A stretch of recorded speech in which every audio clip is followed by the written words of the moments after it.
اپنی اس مجلس میں بطور خاص ان باتوں کا عہد کر لیتے ہیں اور اپنے آپ کو پابند بنانے کی فکر کر لیتے ہیں کہ جن جن برائیوں میں ہم مبتلا ہیں اس سے اپنے آپ کو دور رکھنے کی بھرپور فکر کوشش کریں گے۔ گناہ اگر اپنی بشری تقاضے کی بنا پر ہو جائے تو اس کا کالا دھبا اپنے اوپر قائم نہیں رکھیں گے، فوراً اسے دھو ڈالنے کی صفائی کی فکر کریں گے۔ تو یہی فکر انسان کو ترقی پر پہنچاتی ہے اور اصل چیز یہی ہے۔ اسی لیے اہل اللہ کی مجلسوں کو دھوبی گھاٹ سے تعبیر کیا جاتا ہے کہ دھوبی کے پاس تو ہر طرح کے کپڑے میلے کچیلے پاک ناپاک ہر طرح کے آتے ہیں، لیکن دھوبی ان کو خوب دھو کر رگڑ کر پاک کرتا ہے، صاف کرتا ہے، پھر استری کہ گرم چٹکے دے کر کپڑوں کو چمکدار بناتا ہے۔ اب ایسے کپڑے اگر پہنے جائے تو دیکھنے والے کی نگاہ میں بھی خوبصورت نظر آتے ہیں۔ اب اگر کوئی کہے کہ نہیں کپڑے میلے ہی صحیح گندے ہی صحیح ویسا ہی پہنتا رہے تو پھر اب وہ ظاہر ہے کہ میلا اور گندا رہنے والے کا کون علاج کر سکتا ہے؟ تو یہ تو علاج ہوگا اہل علاج کے پاس، علاج کرنے والوں کے پاس، ان کی صحبتوں میں بیٹھنے کے بعد۔ تو گزشتہ ایک اہم گناہ غیبت کی طرف اشارہ کیا گیا تھا کہ یہ گناہ بہت بڑا گناہ ہے جسے عام طور پر گناہ بھی نہیں سمجھا جاتا۔ اس لیے ایک تو غیبت اپنے بھائی کی پیٹھ پیچھے ایسی برائی کرنا کہ اگر یہ برائی اسے معلوم ہو جائے تو بری لگے، اس کا نام غیبت ہے۔ تو اب ہم عہد کر لیں، کوشش کر لیں کہ ہر وہ بات جو ہم اپنے غائب بھائی کے پیٹھ پیچھے ہوتی ہے، اگر ہم اس کا تذکرہ کرنے پر اس کو اگر وہ بری لگتی ہے تو جب یہ غیبت ہے تو انشاءاللہ ایسے مجلسوں سے بچنے کی پوری فکر کریں گے انشاءاللہ۔ اور اگر کوئی پھر بھی اس قسم کی غلط باتوں میں مبتلا ہے تو کوئی عذر بیان کر کے یا تو وہاں سے اٹھ جائیں گے، یا پھر یہ ہے کہ اس کو کہیں گے اگر ہمت طاقت ہے تو بھائی آپ خاموش بیٹھ جائیے، یہ بات مناسب نہیں ہے کہ آپ کسی کا تذکرہ اس طرح سے کر رہے ہیں، اچھی عادت نہیں۔ تو یہ ہے غیبت کا بہت بڑا وبال ہے، اس لیے بچنے کی فکر کریں گے۔ اب جن لوگوں سے غیبت والا گناہ ہوا اس کی دو صورتیں ہیں۔ ایک یہ بھائی ایسا بھائی اپنا ملاقات ہو جائے تو دیکھو جانے میں اور انجانے میں، جان بوجھ کر یا کبھی کبھی ایسے ہی آپ کے شان میں اگر ہم سے کوئی گستاخی غلطی ہوئی ہے آپ ہمیں اللہ کے لیے معاف کر دیں۔ اپنے بھائی سے معافی مانگنے کا طریقہ یہ ہے کہ اس کی صراحت کی ضرورت نہیں کہ ہم نے آپ کی بہت غیبت کرے تھے لہذا معاف کرو، بلکہ جانے انجانے میں اگر آپ کے شان میں ہم سے کوئی غلطی ہوئی ہے تو ہم ان تمام باتوں کی آپ سے معافی مانگتے ہیں، آپ اللہ کے لیے ہمیں معاف کر دیں۔ ایک تو یہ شکل، اور پھر اللہ تبارک و تعالیٰ سے معافی مانگتے رہیں کہ اللہ تعالیٰ جس بندے کی غلطی کی تھی اس سے بھی ہم نے معافی مانگی، اب آپ بھی معاف فرما دیجئے۔ تو یہ معاف مانگنے کا طریقہ ہوتا ہے۔ لیکن آپ اندازہ لگائیے کتنے لوگ ایسے ہیں جو اس کا اہتمام کرتے ہیں کہ انہوں نے کسی کی شان میں غلطی کی اور پھر اس سے معافی مانگ رہے ہیں، تو ایسا بہت کم لوگ کرتے ہیں۔ ہمیں چاہیے کہ ہم ان باتوں کا خصوصی طور پر خاص لحاظ کریں۔ پہلی بات تو غیبت ہونے ہی نہیں دیں گے، اگر غیبت ہو رہی ہے تو وہاں سے اٹھ کے چلے جائیں گے، نہیں جا سکتے ہیں اس کو روکنے کی فکر کریں گے۔ پھر بھی اگر غیبت ہو گئی تو ہم جس کی غیبت ہوئی ایسے لوگوں کو ملاقات کر کم سے کم درجے میں یوں کہیں گے کہ بھائی آپ کی شان میں جو بھی ہم سے غلطی ہوئی ہو، جانے انجانے میں گستاخی ہوئی ہو، آپ اللہ کے لیے ہمیں معاف فرما دیں۔ یہ معافی مانگنے کا طریقہ ہے، اور پھر اللہ تبارک و تعالیٰ سے بھی اس سلسلے میں معافی مانگے اور آئندہ بچنے کی بھی اور احتیاط کرنے کی بھرپور فکر کرے۔ اب بہت سو کے ذہنوں میں یہ بات آئے گی کہ بھئی اتنا بڑا اہتمام کون کرے؟ جب آپ کو نہیں کرنا ہے تو پھر غیبت ہی کیوں کرتے ہیں؟ ہم غیبت کر رہے ہیں تب جا کے معافی مانگنے کی نوبت آئی، نہیں کرتے تو معافی مانگنے کی نوبت بھی نہیں آتی۔ ہم نے غلطی کی، اس وجہ سے معافی مانگی۔ اس لیے پہلی بات تو غیبت ہونے ہی نہیں دیتے۔ اگر ہو رہی ہے، ہمت ہے، طاقت ہے، تو ان کو روک دیں گے کہ بھئی یہ کر کے کیا فائدہ، آپ کے بھی نام اعمال خراب، ہمارے بھی، وہ تو یہاں موجود بھی نہیں، پیٹھ پیچھے برائی مت کرو، چھوڑ دو ان کا تذکرہ۔ پھر بھی اگر غیبت وہ نہ چھوڑیں کہ مناسب بہانہ بتا کر آپ مجلس سے نکل جائیں، پھر بھی نہیں چھوڑے اور غیبت ہو ہی جائے، تو ایسے لوگوں سے کسی مناسب وقت میں جب بھی ملاقات ہو جائے تو کہیں بھائی آپ کی شان میں جب بھی ہمارے طرف سے کوئی گستاخی ہوئی ہوگی جانے میں انجانے میں، اللہ کے لیے آپ ہمیں معاف فرما دیں۔ بڑے بڑے مسائل اس کی وجہ سے حل ہو جاتے ہیں۔ ابھی اللہ کا بندہ ہے، آپ سے راضی ہوگا، اللہ بھی آپ سے راضی ہو جائے گا۔ تو غیبت سے بچنے کی ترتیب اور طریقہ کار یہ تھا۔ اسی طرح دوسرا گناہ جو آج کی مجلس کا موضوع ہے وہ غصہ، بات بات پر غصہ آتا ہے۔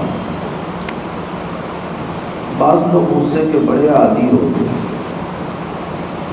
اور ان کا غصہ ایسا خطرناک ہوتا ہے کہ معلوم نہیں غصے میں وہ کہاں سے کہاں چلے جاتے ہیں۔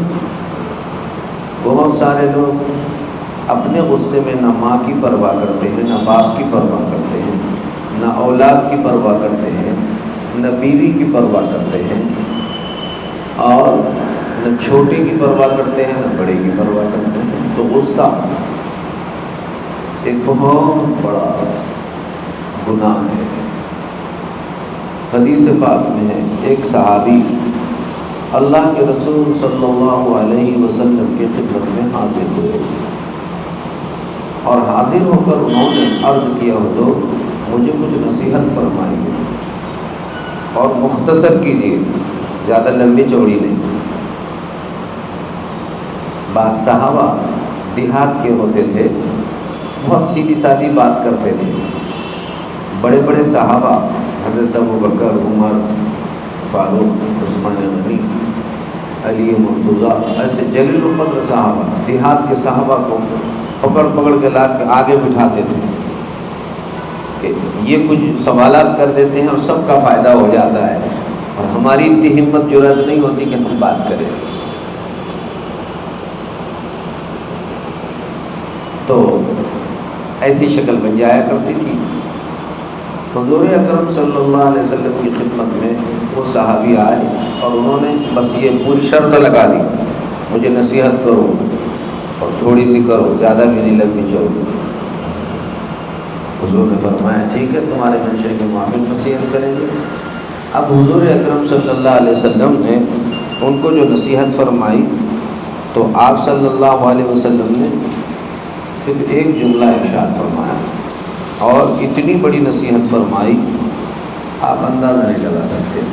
آپ نے ارشاد فرمایا لا تغضب، غصہ مت کرو، ہو گئی نصیحت۔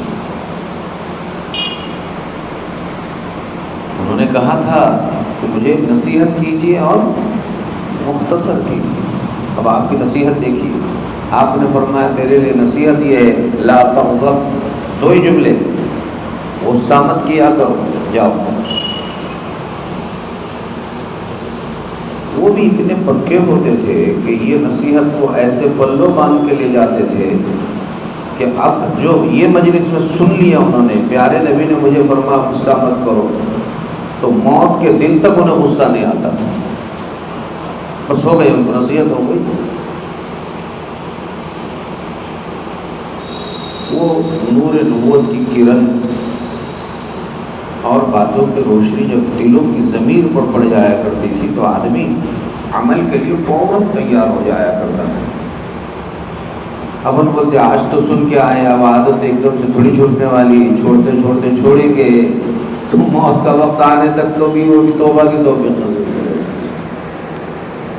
سن لیے نا تو آج تو طے کرنا میں اس معاملے میں مبتلا ہے، بس انشاءاللہ ابھی 2-3 دن تو بالکل ہوگا ہی نہیں، مجھ سے نہیں کروں گا انشاءاللہ. اب اس کے بعد آہستہ آہستہ دیکھتے ہیں کیا کیا ہوتا ہے. عمل کا جذبہ لے کر جب کھڑے ہوں گے تو زندگی ہماری خود سدھرے گی. یہ اصلاحی مجالس کا مجموعہ ہوتا ہے اور یہاں پر رذائل کو دور کرنے کی فکر کی جاتی ہے. تو دلوں کو خالی کرنا ہوتا ہے گناہوں سے. اس میں غیبت چونکہ ایک اہم، غصہ ایک بڑا اور اہم گناہ ہے، اس لیے اس سے بچنے کی بھرپور فکر اور کوشش ہونی چاہیے. حضور نے فرمایا لا تغضب، غصہ مت کرو. آدمی جب کسی پر غصہ کرنا چاہے تو ایک مرتبہ غصہ کرنے سے پہلے 100 مرتبہ سوچے کہ اس کا انجام کیا ہونے والا ہے. آدمی غصہ جو کرتا ہے اپنے انجام سے بے خبر ہو کر کرتا ہے.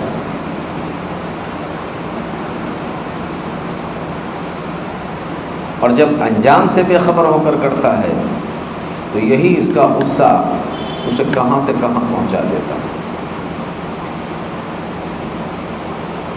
غصہ بہت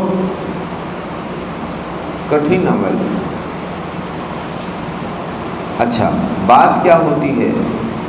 غصہ ہوتا ہے چند منٹوں کا. اگر جھگڑا بھی ہوا تو جھگڑا ہوتا ہے چند گھنٹوں کا.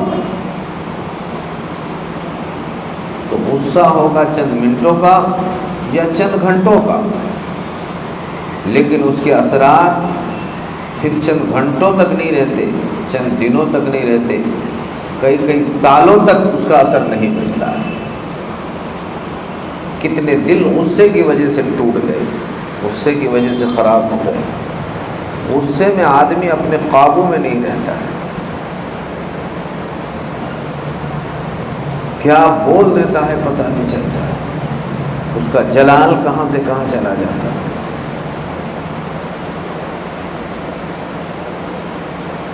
عام طور پر غصہ کی وجہ سے آدمی، اولاد ہے تو ماں باپ کی بد دعا کا مستحق ہوتا ہے. یاد رکھو، عام طور پر اولاد ہے تو ماں باپ کی بد دعا کا مستحق ہوتا ہے. کہ اولاد اگر ماں باپ پر غصہ کرے، بولو ماں باپ اس کو کیا دیتے ہیں؟ خیر بد دعا دیں گے. تو اگر اولاد غصہ کرے تو اولاد ماں باپ کے بد دعا کا مستحق ہوتی ہے، اور اگر ماں باپ غصہ کریں تو پھر وہ اولاد کے طرف سے بغاوت کے مستحق ہو جاتے ہیں. اولاد ان کی باغی بن جاتی ہے، بغاوت کرنے والی. پھر وہ ادب احترام وہ بھی باقی نہیں رکھتے، بغاوت کر دیتے ہیں. اور یہی غصہ شوہر کرے، شوہر اگر غصہ کرے عورت پر تو عورت اس کی باغی ہو جاتی ہے. اور اگر عورت غصہ کرے شوہر پر تو اسی کے غصے کی وجہ سے کبھی کبھار وہ ہمیشہ کے لیے اس کے نکاح سے نکل جانے کی مستحق، یعنی طلاق کی مستحق ہو جاتی ہے. پھر یہ اپنی زبان استعمال کر لیتا ہے اور کسی چیز کی پرواہ کیے بغیر پھر وہ کہیں سے کہیں چلا جاتا ہے. تو غصہ آئے تو اپن نے یہ سوچنا چاہیے کہ اگر جھگڑا ہو رہا ہے، کوئی معاملہ ہے، تو جیسے میری آواز اونچی ہے، اس کی آواز میری آواز سے اونچی ہو سکتی ہے. میں اگر 2 بول رہا ہوں تو اس کو غصہ آیا تو وہ اس سے زیادہ بول سکتا ہے، میں نے اگر 1 مار دیا وہ مجھے 2 بھی مار سکتا ہے، میں نے اگر اس کے حق میں کوئی معاملہ کر دیا نقصان کا وہ اس سے زیادہ میرے ساتھ کر سکتا ہے۔ تو غصہ کرنے سے پہلے غصے کے انجام کو سمجھنے کی ضرورت ہوتی ہے، انجام کو سمجھ آنا، یہ بہت کٹھن عمل ہے۔ اسی لیے ہوتا یہ ہے میاں بیوی کے جھگڑے ہوں اپنے بیٹیوں کو خاص طور پر سمجھانا چاہیے کہ تم اپنے شوہر کے بات کے جواب کے چکر میں مت پڑو۔ بیٹی، غصہ اتنا بڑا نقصان کا عمل ہے کہ تم کو اپنے سسرال سے اٹھا کر ماں باپ کے گھر میں لا کے پھینک دینے کا ذریعہ بن جاتا ہے۔ ظاہر ہے طلاق بولے تو پھینک دینے کے برابر ہے۔ اب تم نے اگر اس طریقے سے غصہ کرتی رہی، بات کا جواب دیتی رہی، تو پھر وہ تو عقل کا کوڑا ہو جاتا ہے، پھر وہ یہی بولتا ہے۔ ابھی جتنے کیسز آ رہے ہیں طلاق کے، عام طور پر اب ظاہر ہے کہ وہ تو چاہتا ہے کہ اپنی بات کو چھپائیں، اور چھپا کر وہ یہ چاہتا ہے کہ نہیں میں نے 2 بولا تھا، میں نے 1 بولا تھا، میں بولنا نہیں چاہ رہا تھا، ایسی ویسی تعویلات کر لیتا ہے۔ لیکن آج کل ثبوت بن گئے کہ سب موبائل میں ریکارڈ ہو رہا ہے کہ اس نے کیا کہا تھا، اور بہت سی مرتبہ تو موبائلوں میں ہی ہو رہی ہے طلاق نہیں۔ اب تو ثبوت بھی مل رہا ہے کہ طلاق کہی ہے اس نے۔ تو ایسے موقع پر بطور خاص یہ بات سمجھنے کی ضرورت ہے کہ اس نے اگر طلاق دے دیا، ظاہر ہے کہ طلاق بہت آسان بات ہے، لیکن یہ کتنی دیر میں ہوتی ہے؟ اگر میاں بیوی کے جھگڑے ہو جائے تو بیوی نے اگر زیادہ ہی بات کو کھینچتان کے ساتھ پکڑا اور کھینچتان باتوں میں کرتی رہی تو نتیجہ یہ ہوتا ہے کہ پھر شوہر اپنی زبان استعمال کر لیتا ہے، بالآخر نتیجہ یہ ہوتا ہے کہ فوراً انہیں طلاق بول دیتا ہے، تجھے 1 طلاق 2 طلاق، اور کہیں پھر چلا جاتا ہے 3 طلاق پر۔ اب 3 طلاق اس نے دے دیا۔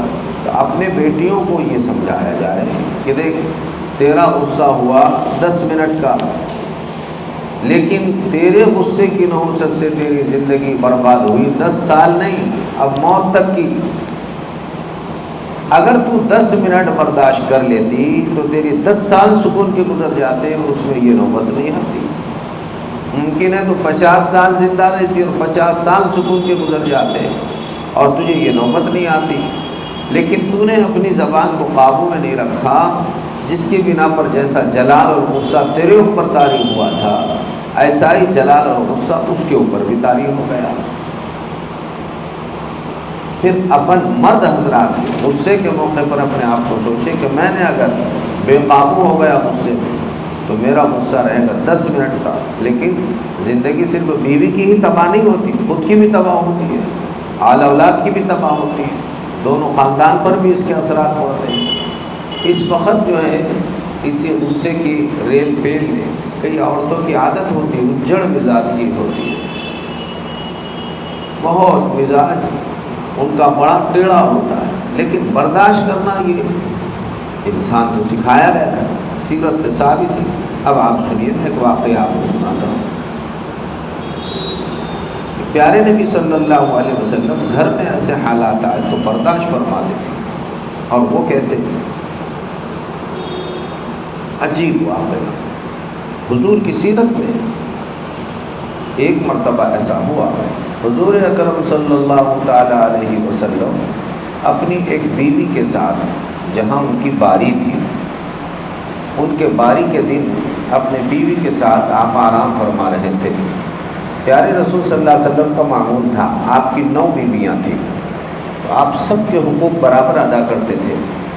آپ جو ہے ایک تو اپنے ہر بیوی کے یہاں جس کے یہاں باری رہتی تھی تو اب آپ شام میں وہیں رہتے تھے، لیکن عصر کے بعد آپ پورے 9 بیویوں کے گھروں پہ جاتے تھے، اور 10-10 منٹ جتنا وقت بچا ہے سب کے گھر پہ وقت دیتے تھے، کچھ نہ کچھ دیر ان کے گھر پہ رکتے تھے، ان کی دل جوئی کرتے تھے، ان کی ساری ضروریات کا خیال فرماتے تھے اور پوری توجہ ان پر فرماتے تھے۔ 9 بیویاں تھیں تو 9 بیویوں کے گھروں پہ حضور صلی اللہ علیہ وسلم تشریف لے جاتے تھے اور سارے بیویوں کی خیر خیریت معلوم کرتے تھے۔ البتہ اب باری جہاں ہے، رات میں قیام وہی فرمائیں گے۔ تو حضور اکرم صلی اللہ علیہ وسلم کا جس گھر میں آج قیام تھا، واقعہ کتابوں میں لکھا ہوا ہے۔ ہوا یہ کہ رات میں حضور اکرم صلی اللہ علیہ وسلم کو ضرورت کا تقاضا ہوا تو آپ صلی اللہ علیہ وسلم باہر تشریف لائے۔ باہر تشریف لائے، اپنی ضرورت کو تشریف لے گئے۔ اب دھیان سے سنو، باہر تشریف لے گئے، اتفاق ایسا ہوا کہ بیوی کی، آپ جن کے یہاں تھے، آنکھ کھل گئی۔ آنکھ کھل گئی تو انہوں نے دیکھا کہ ارے حضور کہاں تشریف لے گئے، یہاں سے کہاں گئے؟ ان کو شبہ آیا کہ مجھے چھوڑ کر دوسری بیوی کے یہاں تشریف لے گئے ہوں گے۔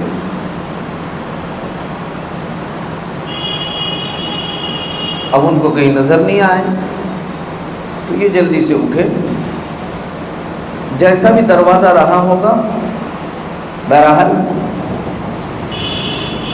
وہ اٹھے اور انہوں نے اپنے گھر کا وہ دروازہ، یعنی کمرے کا دروازہ تھا، دروازہ تو بس وہ دروازے کو انہوں نے بند کر دیا۔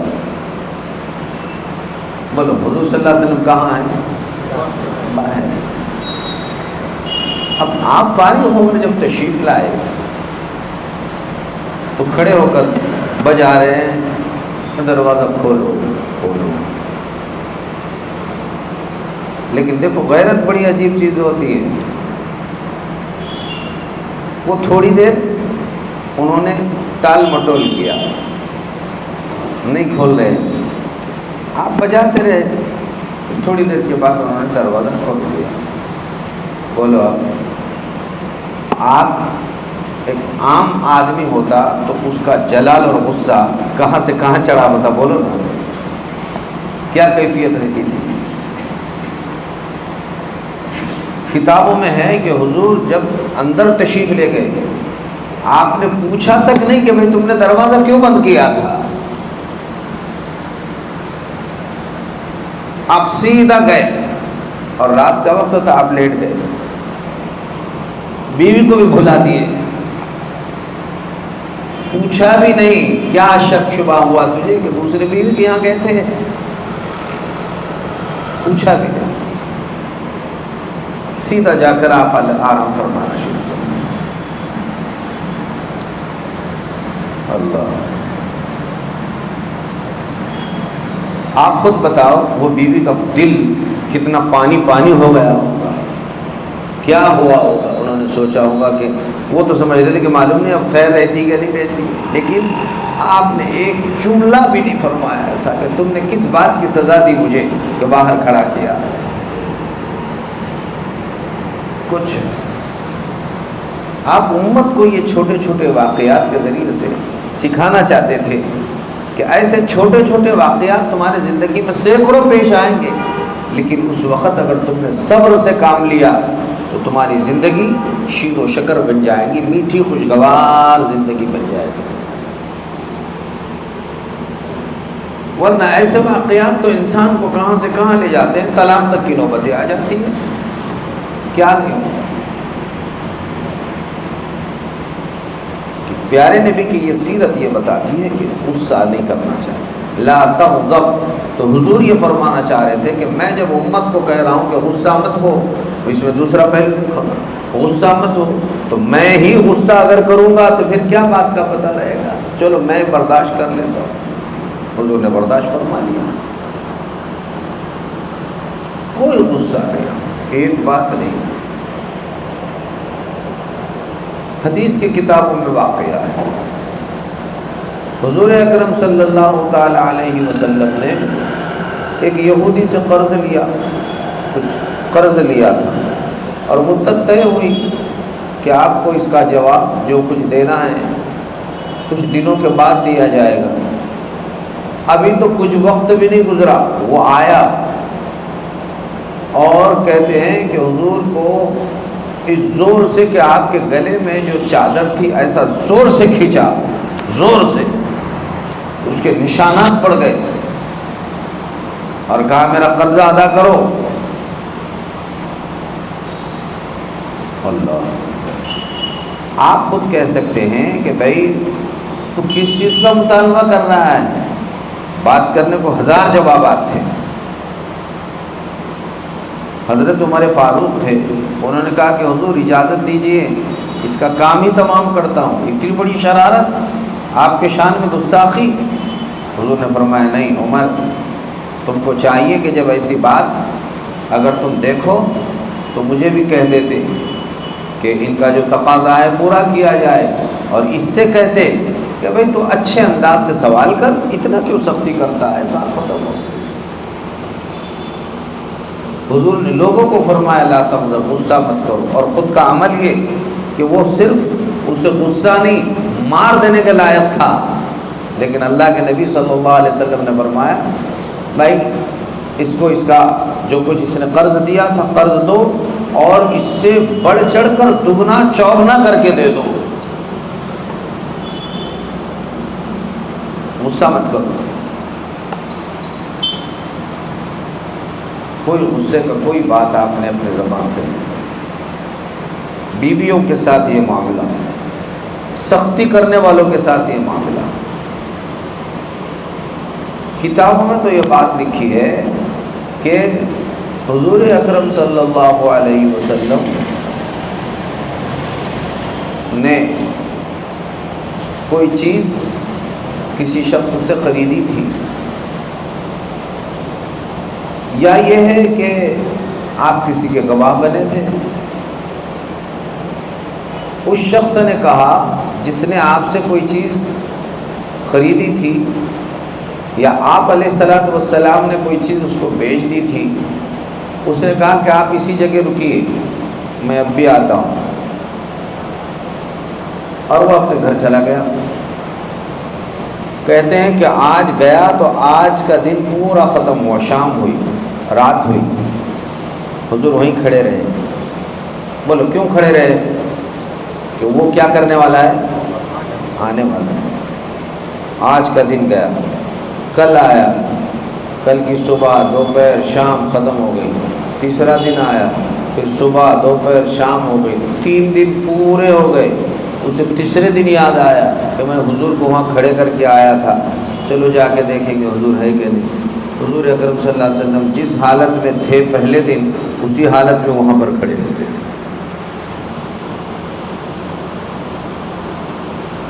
اسے دیکھ کر حضور نے فرمایا بھائی تم نے ہم کو مشقت میں ڈال دیا، سو گئی بات۔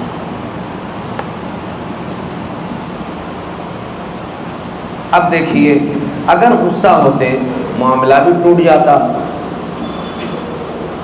معاملہ بھی ٹوٹ جاتا، اخلاق بھی اچھے سامنے نہیں آتے، سارے مسائل ہی مسائل کھڑے ہوتے، لیکن حضور نے اتنے حسن تدبیر سے سارے معاملات کو حل فرمایا ہے۔ کبھی آپ غصہ نہیں ہوتے، اپنی ذات کے لیے کبھی غصہ نہیں۔ اور وہ صحابی کو حضور اکرم صلی اللہ علیہ وسلم نے نصیحت فرمائی لا تغضب، غصہ نہ کرو۔ معلوم یہ ہوا کہ غصہ انسان کو انسانیت سے اتار دیتا ہے اور رذالت اور گناہوں کے باب میں عروج پر چڑھا دیتا ہے۔ اس لیے کوشش و فکر اس بات کی ہونی چاہیے کہ ہم کوئی معاملہ آئے غصہ نہیں کریں گے انشاءاللہ، اور غصہ کرنے سے پہلے غصے کے انجام پر خیال کریں گے۔ انسان کا غصہ تھوڑی دیر کا ہوتا ہے، لیکن غصے کے نقصانات دیر پا ہوتے ہیں۔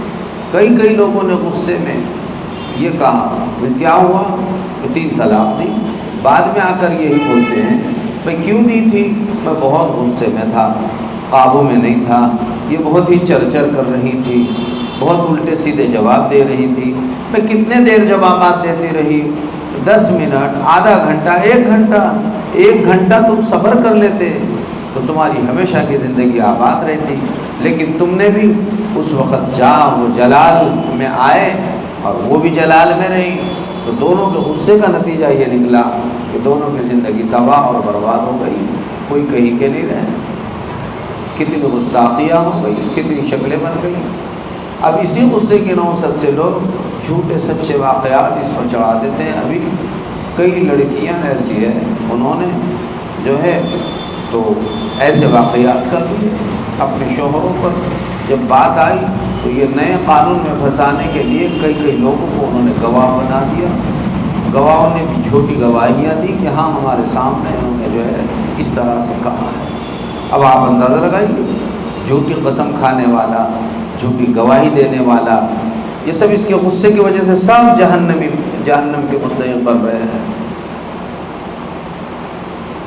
آدمی 10 منٹ اپنے غصے پر قابو پا لے۔ اس لیے کب بھی یاد رکھو، ہمارے اکابرین نے یہ معاملہ کیا۔ حضرت مولانا اشرف علی تھانوی نور اللہ مرقدہ، حضرت کے پاس جو ہے ایک خاتون آئی اور خاتون نے آ کر شکایت کی کہ میرا شوہر بہت چڑچڑ کرتا ہے اور بہت ایسا ہے ویسا ہے۔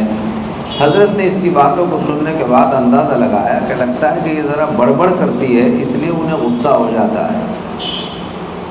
تو وہ چاہ رہی تھی کہ حضرت کوئی ایسا تعویذ دیجئے کہ میں وہ تعویذ استعمال کر لوں تو پھر اس کا جو ہے وہ میرے اوپر غصہ ہونا بند ہو جائے اور اس کی ترتیب بن جائے۔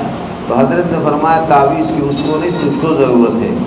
اس لیے حضرت نے فرمایا کہ ایک کام کر لو، جب تمہارا شوہر گھر میں آ جائے تو انہیں کیا بھی کرو، تمہارے لیے ایک عمل دے رہا ہوں کہ یہ کنکر ہے، کنکر پتھر کا ٹکڑا، اس کو زبان پر رکھ لیا کرو، تمہارے زبان پر رکھ لیا کرو۔ پڑھا کے دے دیا اسے بہت کچھ پھونک کے۔ اب یہ وہ آ رہا تو انہیں کچھ بات کرا تو انہیں کچھ جواب ہی نہیں دے رہی آج، چونکہ بات کرنے کی اس کے اندر ظاہر ہے کہ ادھر سے کچھ ہوتا تھا تو ادھر سے بھی شروع ہوتا تھا۔ وہ 2-3 دن میں معاملہ ختم ہو گیا تو انہیں کئی عورتوں کو لے کر پھر گئی حضرت کے پاس کہ حضرت ان کے یہاں بھی ایسا ہوتا ہے، کچھ پڑھ کے دیجیے۔ سارے گھر سکون میں آ گئے۔ اب اس کے منہ میں پتھر ہے، اس نے کہا کہ دیکھ اس کے اثرات پڑیں گے۔ اب وہ تو بہرحال اس کا علاج کرنا تھا، بس تم کچھ بات کا جواب ہی مت دے، منہ میں پتھر رکھتی رہے۔ تو کہا اس کی زبان اصل میں بند کرنا ہے تو وہ اس کا ساری چیزیں ختم ہو جائے گی۔ اب وہ 3 دن ہو گئے، اس نے شوہر نے دیکھا کہ ارے تو وہ بالکل اس کا گرویدہ بن گیا، کیا بات ہے کہ تم ایسا وہ کر رہی ہو۔ پھر اس نے اپنا راز کھولا کہ میں حضرت کے پاس گئی تھی، حضرت نے مجھے ایک تعویذ دی اور وہ تعویذ کی برکت ہے کہ ماشاءاللہ اپنے گھر میں سب اب اچھا چل رہا ہے۔ تعویذ کیا دی تھی کہ اس کے منہ میں پتھر ڈال دیا۔ معلوم یہ ہوا کہ یہ اس کی زبان چلتی تھی، اس وجہ سے یہ نقصان اٹھانا شروع کر رہی تھی، بار بار گھروں میں یہی باتیں پیدا ہو رہی۔ بعض عورتیں بڑی اجڑ قسم کی ہوتی ہیں اور بڑے عجیب ان کے حالات ہیں۔ اس لیے بھائیو غصے سے قابو میں رہنا چاہیے، ہر وقت غصے سے خود بچنا چاہیے، دوسروں کو غصے سے بچانے کی فکر اور کوشش کرتے رہنا چاہیے۔ غصہ بہت بڑا گناہ کا عمل ہے، انسان کو انسانیت سے اتار دیتا ہے، اور یہی غصے ہی کی نحوستیں ہوتی ہے کہ آدمی پھر خود سے قابو میں نہ رہ کر یعنی طرح طرح کے گناہوں کے کاموں میں، شرارتوں کے کاموں میں اور غلط کاموں میں مبتلا ہوتا رہتا ہے۔ اس کی اپنی ایک شکلیں ہوتی ہیں، تو فکر اور کوشش ہوتے رہنا چاہیے کہ ہم غصے سے مکمل طور پر باز رہیں گے، اپنے آپ کو بچائے رکھیں گے، پوری فکریں کریں گے کہ کچھ غصہ نہیں ہونا چاہیے۔ غصہ برا عمل ہے، غصہ بہت غلط عمل ہے، غصے سے بڑے بڑے نقصانات ہوتے ہیں، انسان کی زندگیاں تباہ ہو جاتی ہیں، برباد ہو جاتی ہیں۔ تو طے کریں کہ اپنی تمام زندگی میں ہر وقت انشاءاللہ ہم ہر چھوٹے اور بڑے گناہوں سے اور خاص طور پر غصے سے بھرپور پرہیز کریں گے انشاءاللہ۔ خاص طور پر اپنے بیویوں کے سامنے، اپنے ماں باپ کے سامنے، اپنے اڑوس پڑوس دوست اور رشتہ داروں کے سامنے ہم بچیں گے، دوسروں کو بچانے کی فکر کریں گے انشاءاللہ۔ یہ عمل بہت اہمیت کا حامل ہے۔ غصے سے جہاں زندگیاں تباہ برباد ہونے سے بچنا بے حد ضروری ہے۔ اللہ تعالیٰ اپنے فضل سے ہر شر اور شرارتوں سے، مشکل اور مشکلات سے اللہ ہماری حفاظت فرمائے۔ ہمارے مجلس کے معمولات میں جہاں یہ 5 معمولات بتائے جاتے ہیں خوب اہتمام کیا جائے، اور اس میں آخری عمل ہے گناہوں سے اپنے آپ کو بچانا۔ اس میں سے آج کا درس ہوا کہ غصے سے اپنے آپ کو بچانے کی فکر کرنا ہے۔ ہم غصے سے خود بھی بچیں گے، دوسروں کو بھی بچانے کی مضبوط فکر کرتے رہیں گے انشاءاللہ۔ فکر کریں گے انشاءاللہ، اپنے گھروں میں یہ بات چلائی جائے۔ اور آج آپ کو اللہ کے نبی کی ایک نصیحت معلوم ہوگی، مختصر الفاظ میں پیارے رسول نے فرمایا لا تحزن، غصہ مت ہو۔ اب موت تک ہم غصہ نہیں ہوں گے انشاءاللہ، اور اگر غصہ آئے تو فوراً قابو کریں گے۔ حدیث میں ہے کہ پہلوان وہ نہیں ہے کہ جو میدان میں اپنے مد مقابل کو گرا دے، اصل پہلوان وہ ہے جس کو غصہ آئے تو غصے کے موقع پر اپنے آپ کو قابو میں رکھے، وہ پہلوان حدیث میں وہ پہلوان ہے اصل جو اپنے غصے کو قابو رکھے۔ تو قابو میں رکھنے کی فکر کریں گے نا انشاءاللہ۔